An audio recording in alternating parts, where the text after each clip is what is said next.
agaves are very unique plants. You have wine made from grapes who grow every year, or like you have orchards that produce apples to make calvados or apple brandies, or udevis that are from fruits. The trees stay there and they will give you fruits every year. Or then you have grain that grows really fast from like corn, barley, malt. But then you have agaves that take, somewhere the youngest agaves will probably be like 4 years. And you can have certain species of agave that can take up to 25, 30 years. And you wait all that time and then you literally cut it. And so you are, you're taking that. And with that, you're taking those 30 years or 10 years or 9 years that the plant took to grow.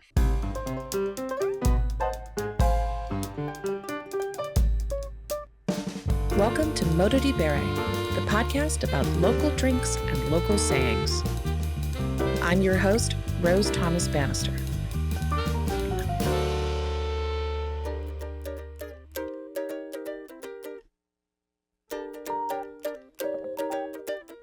Today, I have the pleasure to interview Felipe Muñoz, brand ambassador for the Yola Mezcal company. Felipe, I have so many questions for you about cocktails and mezcal, but I like to start off the show asking my guests about a local drink and a local saying. I know you're from Colombia originally. Do you have a saying from home that you want to share with my listeners, or any Colombian drinks you want to mention? Obviously, I feel like the most well-known Colombian drink is aguardiente, which is an anise flavored sugarcane distill. Honestly, not my favorite thing because I think I had too much of it when I was young. But yeah, I feel like everybody who has been to Colombia has been offered aguardiente at some point. Nowadays, there is some other, especially where I come from, is close to the Pacific. So we have like biche and some other ancestral drinks that were introduced to Colombia or like are being made by Afro-Colombian communities. And since 2020 now, they have been regulated by the government. So we're actually seeing them in a legal form, and like we're not, the government not going after the people that actually made these drinks. And so, yeah, biche biche is very similar to, is a sugar cane distill also, but it's produced, the sugar cane is a specific type of sugar cane called caña biche, which usually comes from close, like where the river connects with the ocean. And so the fields for this specific sugar cane have to be like, they can only grow there. And there's also like certain rules as to like how it is made, but those are like kind of new. What does it taste like? It's made out of sugarcane juice, so you definitely get like that grassy. You get the very strong sugarcane. In a way, it tastes like a rum agricole, but I would say it might be a little softer. But then again, it's something that I grew up drinking, or not grew up drinking, but something that we specifically like near Cali or like where I come from in Colombia. It's something that is very common for us, but nowadays it's something that like starting to grow throughout the country. People are kind of starting to pay some interest into it. Yeah, but before it was seen as something. Yeah, it wasn't even legal to make in the first place. I guess in Colombia, the government kind of has the monopoly of the distillation of alcohol, and so most of the industry is owned by the government. And so basically they kind of dictate like what the rum brands are or like what people are drinking, because pretty much every state in Colombia has like their own distillery. And so, back when I lived there, it was just like for small brands, it was hard to compete with like the whole government industry in a way. So the biche was almost like a moonshine in a sense. Correct. Yeah. That sounds like an amazing local drink story. Let's go to Colombia and find out all about biche. Yeah, as I mentioned, like biche is mostly produced in the Pacific part of Colombia. So we're like, we have both sides, Caribbean and Pacific. And so it is produced, in the Valle del Cauca or like Nariño, Cauca, which is in the south part of the country, and like obviously the Chocó, which has a very high like Afro-Colombian population. And yeah, the way it is produced is like, they have like these trapiches. Basically they squeeze the sugar cane to get the juice out, but like there is also the way of doing it. It needs to be like in between wood, and so you only use wood to like extract it. It's something that is very new, and again, it's still only in like 2020 the government kind of allow it and set up regulation for it. And so now you're starting to see like small brands come out with like better packaging and like trying to create like a demand for it. I didn't know any of that. Thank you so much. Is that something you can find in New York City, or is it still something that's really just found in Colombia? It's You will probably not see it around here, yeah. And then within the beach category, like there is different styles, Mm. and so there is some that are like infused with certain plants, and you could almost think about it like an amari in a way. They kind of use it as medicine. For these communities, it is medicine. Depending on what plant they infuse into the viche, they will give it a different name. And usually it's like not just one plant, it's like a combination of different plants. It has a whole different flavor as well. But then the base of it will still be the sugar cane distill. Oh, I'm so intrigued. Thank you so much. One night I was at an Italian wine bar, Havenmeyer in Williamsburg. So I'm at this Italian wine bar, and some people who worked there were Italian, but others were from Colombia or from Venezuela. We all started trading local phrases from our countries about how to say I have a hangover. I can't quite remember which one was from Colombia and which was from Venezuela, but I remember learning tengo guayaba and tengo raton. Guayabo. Guayabo, Guayabo. yeah. What is a guayabo? Guayabo, it's basically like a tree that produces guayabas, but it just means to be hungover. What the origin of the expression is, I wouldn't really know, but it's just like the way we always say, like, estoy enguayabado, is like, I'm hangover. Estoy, Enguayabado, estoy enguayabado. yeah. And so, like, very Colombian way of saying it, like, I think every country in Latin America kind of has, in Spanish, their own way of saying, like, we are hangover. I mean, but we also have, like, different expressions. So you say, like, if you're partying and it's like, you say, estoy prendido. And it's like, prendido is like fired up, like getting, as we would say here, like getting lit. But prendido means that maybe you're like 2, 3, 4 drinks in. And so you are not really drunk yet. Like, you're just like lightly, like you're getting a little buzz. And so you say estoy prendido. I think that's also very Colombian. What's the literal meaning of prendido and guayaba? Is that a mango? Guayaba is like guava. A guava, guayaba. Yeah, Guayabo, yeah. yeah. And then prendido will be like lit, like fired up. I don't know, like prendido, it doesn't mean that you're drunk. It just means that you only had a couple drinks. And then there's ways of using it, like you will always say like, oh, que prenda, que tengo. And it's like, yeah, you're like 2, 3 drinks in, but you still have a lot to go through the night. The night is just getting started in a way. That's awesome. Are there any other Colombian sayings that you want to share with us about alcohol or not? I think in Spanish, we have just like so many like idioms. I mean, I just want to like kind of keep going in topic. Like, when we are like taking a shot, we always say like, if you are to drink like the whole drink, you say like fondo blanco. Fondo blanco. Yeah, which means like white background. I don't even know why. I guess that would be like the literal translation, but it would make any sense. But in Spanish, just in Colombia at least, it's an expression of like, oh, fondo blanco. And so that means, if they pour you 3 ounces of whatever they pour you, you have to drink it all. Or if you're drinking a beer, then you're just gonna chug it all, and that means that you're not gonna stop until you finish it. And so it's something that you could do with your friends, like fondo blanco, and then it's like, all right, we're drinking it all, and it's gotta be quick. You gotta be as quick as you can. On the other side, when I met you, we met at a tasting of this mezcal that we're going to talk a lot more about later. And you taught me the word in Spanish for to take a sip, to sip on your drink. At least on mezcal, and when you're tasting, we say like we wanna give it besitos. And so besitos is like little kisses, just because a lot of mezcales are very high proof, and so you don't wanna taking a big gulp right away will be a little too much. So you kind of wanna wet your lips first, and as if you were kissing somebody, and that is kind of like how you get into it, and then obviously as the night goes, then you can take bigger sips, I guess.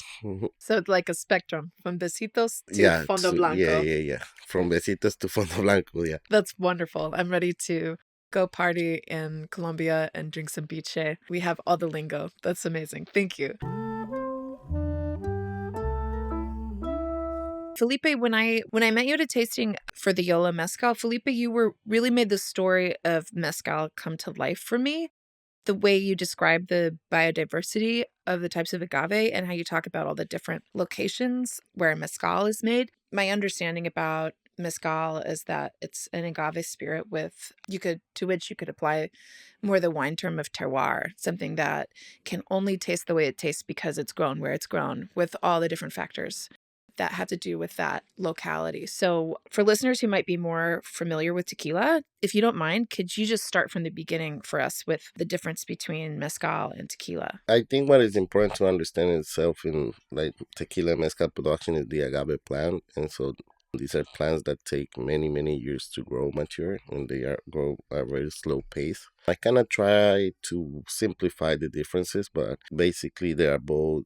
We have been making, or people in Mexico have been making mezcal for 400 years or maybe more. It originated from pulque, and then the Spaniards brought Filipino people who brought in distills, and then they distilled that pulque, and then that is how mezcal came to be. You could say tequila is a more industrialized mezcal, which is only produced in the state of Jalisco only and some vicinities of it, and then in must be from at least 51% blueberry agave and blueberry agave only. And so then you have to understand that there is many other species of agave out there that are endemic to Central and South America, most of them obviously being in Central America. And so mezcal is made out of most of the other species that are not blueberry. It's also nowadays there's like regulation over what is considered mezcal, and like these norms came to be obviously to reassure that the quality of the product, or certain processes are being followed through. And so nowadays we have 10 states in Mexico that are allowed to name an agave distill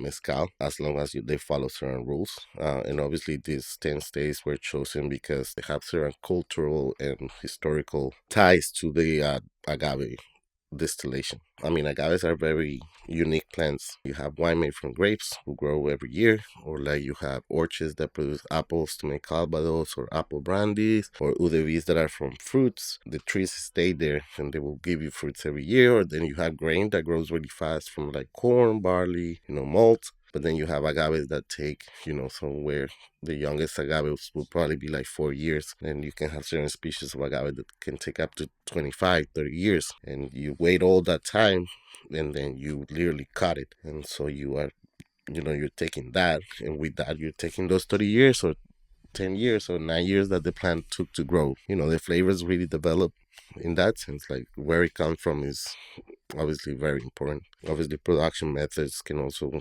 affect the flavor of it, but that's why like where the agave is from is very important. Can you talk to me a little bit about the production method, about the way that you cook the agave and how that can give different flavors? I think the biggest thing is for most as we mentioned before, tequila is a little more industrialized process. So you have some brands using clay ovens, some brands using autoclaves, which are basically you're cooking by steam. There is only a few brands out there that will use what traditional was used, which is a earthen conical oven, which is basically a pit on the earth where you cover with rocks, you put wood, you put agaves, then you cover them, and they basically get smoked, and that's where a lot of the flavor for mezcal comes from, and that's where the smokiness comes from. Obviously there are exceptions to the rule. There's a couple of states that they don't really smoke their agaves, they actually steam them. But I think in at least in the south part of Mexico, like Oaxaca, which is probably is the biggest producer of mezcal in the country. Like usually, the way to cook the agave is gonna be always a conical oven. Not it's gonna be a pit. That changes the way the agaves are cooked. You can cook in tequila. You can cook agaves if you're using an autoclave. You can cook those agaves very fast. If you put more steam and you increase the pressure, you can cook them in hours compared to days. So that creates a whole different flavor. You're extracting flavors a little slower, and so a lot of the real agave flavors are gonna stay within the plant. Gosh, I'm just thinking about Scotch whiskey, and when people are trying to talk about why does this whiskey cost so much, and they say, well, it's aged for 12 years. Can you imagine as a business decision making something that you can't sell for 12 years? Of course, it costs a lot of money. Now I'm thinking about a mezcal agave plant that grew for 25 years, and then before you even start to cook it for days. Can you talk to us about the aging process? That's why you don't see mezcals that are like usually rested in barrels, because the plants itself have like taken so long to grow. To your point, what you're saying, I mean, to your point, there's a lot of like the value in like whiskey and certain spirits is in the time that they spend in a barrel, and like how those barrels were storage. And you will see brands saying that this is their winter blend because the barrels were picked up at a certain time of the year, or like in these warehouses, like for whiskey, for example, how hot it is, and you have like rums that can change in flavor depending on where they're from, based on the temperature that they are in the barrel.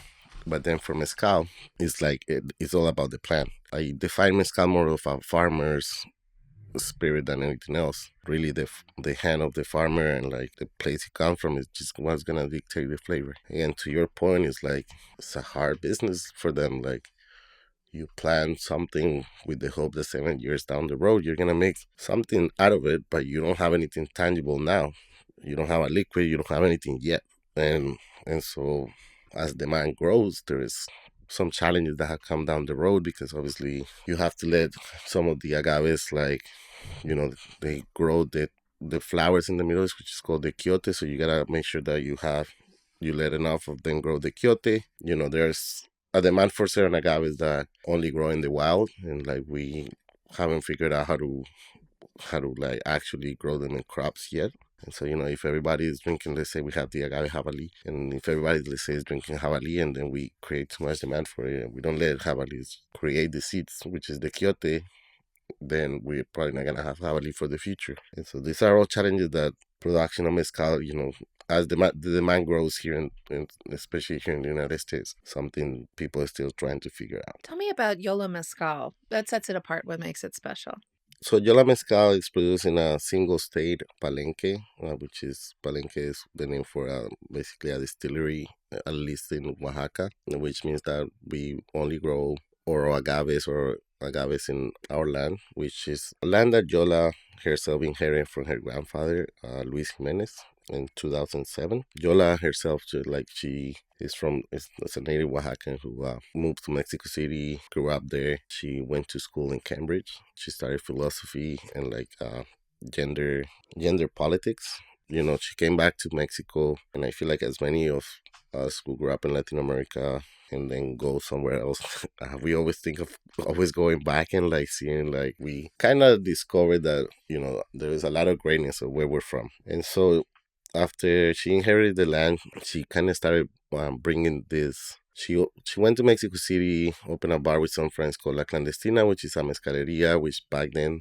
there weren't a lot of them even in Mexico City. And then she met other people. She started like the Palenque has been open, or at least Yola's grandfather had the Palenque in Oaxaca since the 60s. And that's a place where you make mezcal. Yeah, the Palenque. That's what it's called, and at least in Oaxaca. In the north part of Mexico, you have a different name. They usually call them vinotecas, and so that's when it can get a little complicated with the terms because there's like based on every state you can have like different names for even the same plant or even the same product will be called a different name. We love that. We love that here. Like very regional. It's very regional when it comes to those things. And so Yola started bringing like little samples kind of mezcal back in '06 to LA. She started kind of traveling to LA and bringing some of the mezcal that was being done, what was being made out of her grandfather's farm in Palenque in Oaxaca. And then from there, she saw the opportunity of like actually starting a brand, or they saw the opportunity just because this is like back in mezcal wasn't that popular back then, but people were kind of asking like, oh, what is this, or like where can I find it, where can I buy it? And the brand was started. And then she did a lot of emphasis in making sure that the brand was all, since the other two, Gina and Licky, started the brand with Yola. She wanted to make sure that it was an all female.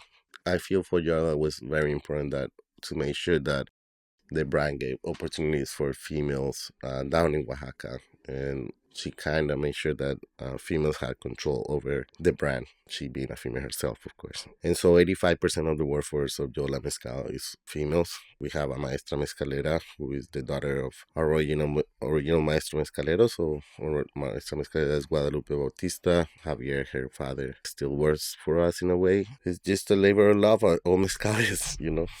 Well, we have a little bit of mezcal here, so we can taste it together. If you've been hearing some little icy clinking noises, I was enjoying the El Diablo cocktail that Felipe made for me before we started the interview. But right now, I'm just going to give this mezcal some little kisses. Our mezcal is a blend of espadin and madrecuiche. Those are the names of the agaves themselves. Espadins are very common in Oaxaca, and they make a lot of them. A lot of the mezcals you see here in the United States, obviously coming from Oaxaca, are made out of espadin. Madrecuiches are agaves that are wild, and they take up to 15 years to grow mature. They both have like different characteristics in flavor. Spanish tend to be maybe a little more vegetal, while Madrid tend to be a little softer, more fruit, show more fruit characteristics to them, like pineapple and like peach. And I think it translates to the glass. The this mezcal is like very delicate. I think a part of why I like working for Yola is because me being a bartender, I see a lot of people drinking mezcal cocktails, but not really understanding what they like about it and not really sipping on it. It's something that you don't see in whiskey or other categories much. Like I feel like people sip on whiskey all the time and they don't actually drink a lot of whiskey cocktails and like whiskey soda or something very straightforward. And I feel like it was the opposite for mezcal, but I think it's a beautiful mezcal to sip on its own, and it's a really good introduction into the category as well. I totally agree. I feel like I can find the fruitiness on the nose, almost something like just a very warm aroma. It's not really like banana, but I'm thinking more like when you make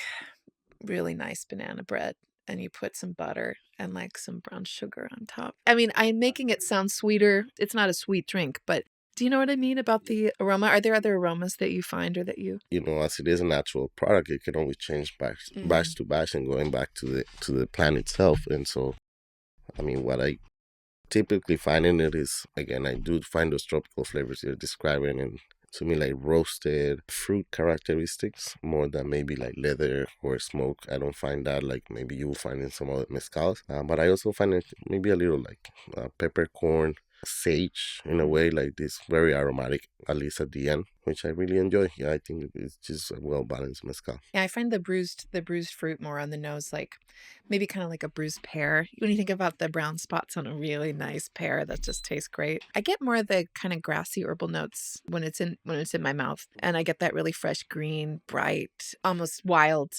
flavor. And then yeah, I feel that kind of peppery note as it goes on.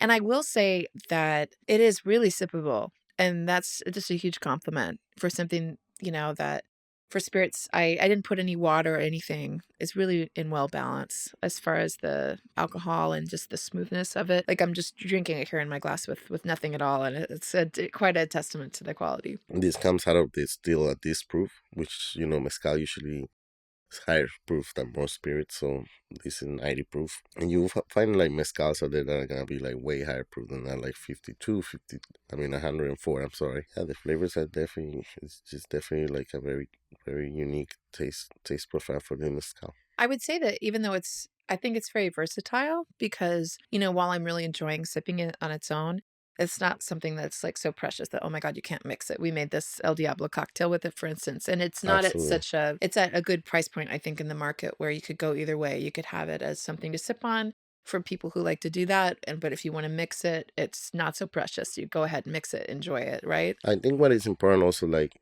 the reason why your mezcal maybe the price it is also like we are making sure that all the workers down in Mexico are really getting compensated for the work. And again, like this is mostly an all-female team doing all the work. There's certain things that we offer down in our palenque, like there is a playground for the kids, there is a childcare that is offered for the kids while they go to work, and they kind of create their own schedule. They create their own schedule, and so they decide like which hours they can work. Those are things that I feel like, for Yola and for me and for everybody that works for the brand are the most important things. Like we just want to make sure that a lot of the revenue that is being created is really transforming the community for the better without having like, an imperialistic mindset or like, we are not gonna save anybody from anything. We are just making sure that the resources that are being created down there are actually coming back down there, and people are really they are working for their community and not to create a profit for somebody else somewhere else. Which has definitely happened in Mexico as the interest in agave spirits has exploded, correct? Yeah, I mean, it's something we see in the industry. It's kind of hard to control, and I feel like at this point it's really hard to control as the demand grows again. Like I feel like for consumers, really getting to know their brands and like what the brand stands for is very important. I mean, that's what I'm here for. For listeners who are considering various careers in the beverage industry or who are just curious about this cool sounding job, Felipe, could you talk to us a little bit about your work as a brand ambassador? I work in the industry, or like I work in hospitality for 14 years now.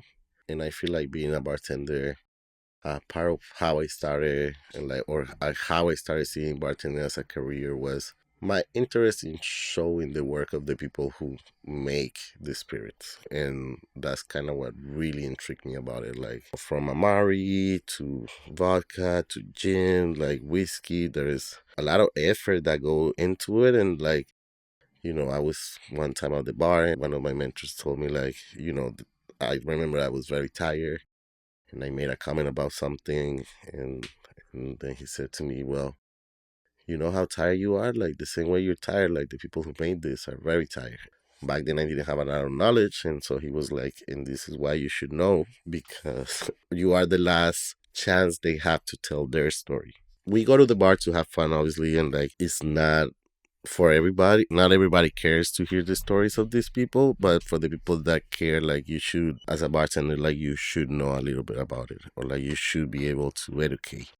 And like that is something that I concentrated on from early on in my career as a bartender, and like it's something I try to do. Or like when I have the chance to, or when people ask me what is the difference between this, is I try to be informed and be as informative as possible. Now, as a brand ambassador, it's pretty much what I do for a living. I just go tell them how and why. It can be sometimes difficult because you go to, let's say, a liquor store, and like they don't care about that. They just want to know how much, and that is okay. That's also part of the job. You have to learn how to wear many different faces and masks, and like I was talking to somebody the other day, and it's like the rejection of it, to the rejection side of it. Like some people just don't care. They don't want to hear about it. Like they just want to know how much is the case, and how much is it gonna cost me, and how much is it gonna make me.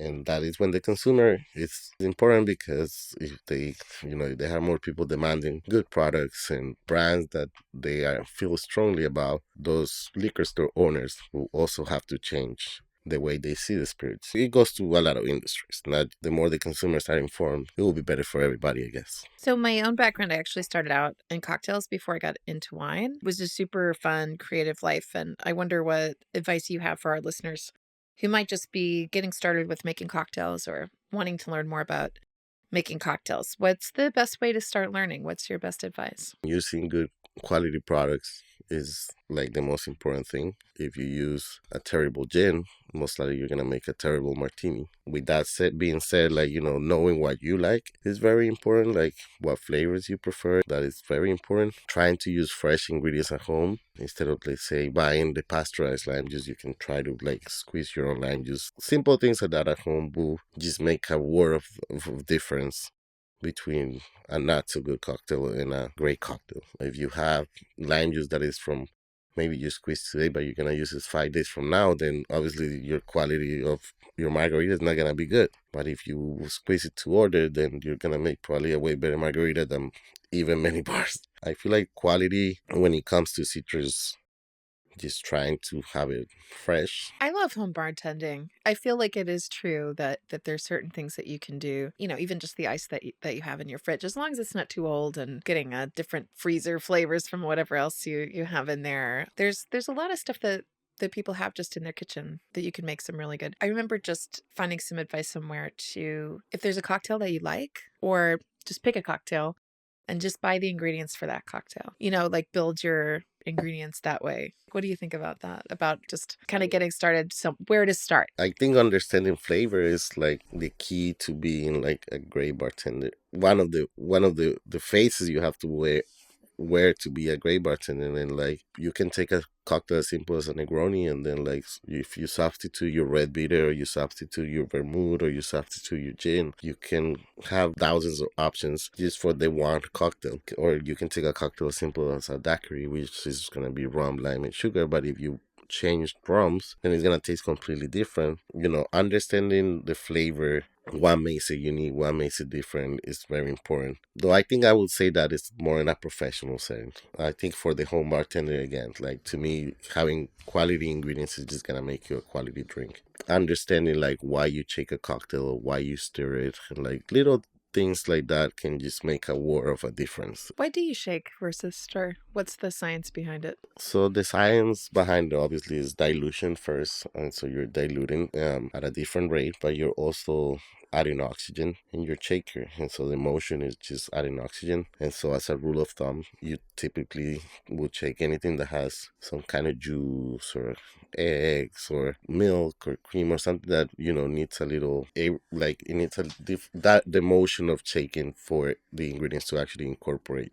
When it comes to stirring, you don't really want to change the chemical composition of the spirit, so you don't really want to shake it. You want the flavors to stay there. You just basically want to chill it. You want to get it cold. And this is like, little things like the least ice you have in your shaker or in your mixing glass, the faster the drink is going to dilute, but it might not get to the right temperature. And so maybe little things like that, like having enough ice on hand to like pack your shaker or pack your mixing glass and make sure that it's full. Those things can give you more control and they can give you a better drink at home. It seems simple, but it's actually the most important step. The quality of the ice and then how to do it. I always like to say the secret ingredient in every cocktail is water, and how you deal with the water really makes a difference in how good the drink turns out. The ice is gonna melt in your drink, so it's a big part of your drink. It is important that the ice is of good quality. So guys, get out there and get some ice out of your freezer and see what you have in your kitchen cabinets and make some cocktails. Yes, start somewhere. Thank you so much, Felipe. Will you tell us the link to find out more about Yola Mezcal on the website, and I'll also include that information in the show notes. Yeah, our website is gonna be yolamezcal.com. yolamezcal.com, YOLAMEZCAL.com. And then that is gonna be also the link for our Instagram. There's a lot of information in the brand there. There's also like stores. We list most of the liquor stores where you can actually find the product where we are available right now, which is New York, California, New Jersey, Connecticut, Colorado, Texas. But we're opening new markets. We opened a few new markets last year, like Colorado, Tennessee. The 2023 is kind of like a year. It's going to be a year of expansion for us after the pandemic. So we're trying to open new markets. Okay, so stay tuned and keep checking back for this delicious mezcal. And thank you so much for talking to me about all of these things. Felipe, thank you so much to all of our listeners. Wherever you go and whatever you drink, always remember to enjoy your life and to never stop learning. Support us on Patreon. Grab the newsletter at motodberry.com and subscribe to the YouTube channel at motodberry to watch the travel show, Motodberry TV. Music for the show was composed by Ercilia Prosperi for the band Oh. Purchase their music at the link in the notes.